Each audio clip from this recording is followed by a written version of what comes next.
4 motivos pelos quais a consagração de pastores não é bíblica. Número 1, porque o ato de consagração com óleo era somente aos reis do Antigo Testamento. Nós não temos nenhum exemplo bíblico no Novo Testamento de líderes sendo consagrados com óleo. A unção com óleo era restrito apenas aos reis que viveram no período do Antigo Testamento e também para os judeus. Número 2, por causa da palavra eleger ou escolher.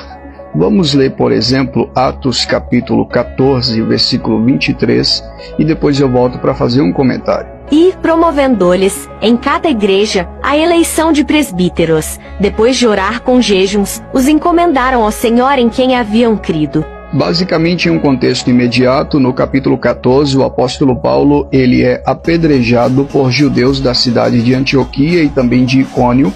Então ele é arrastado pela fora da cidade, é colocado para fora da cidade.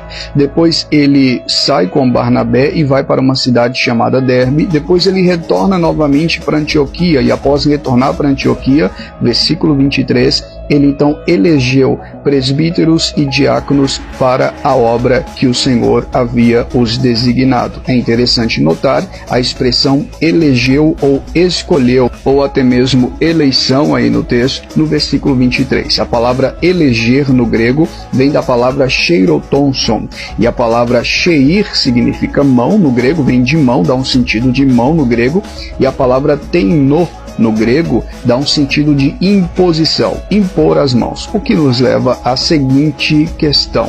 Os apóstolos, eles não consagravam diáconos e nem presbíteros, muito pelo contrário, eles impunham as mãos sobre esses homens, após a igreja elegê-los, escolhê-los, eles impunham as mãos sobre esses homens para o ofício do ministério, dando início, portanto, na igreja do Novo Testamento, o ato de impor as mãos e de ordenar ao ministério, e não consagrar ao ministério, como era feito aos reis do Antigo Testamento, por exemplo.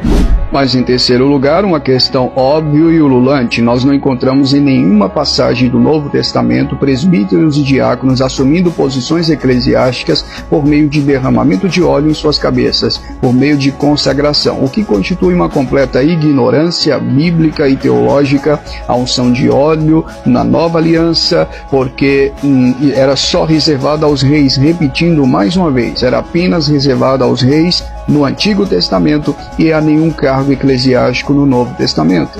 Em quarto e último lugar, porque o óleo entra em desuso, em completo desuso no Novo Concerto, no Novo Testamento. O óleo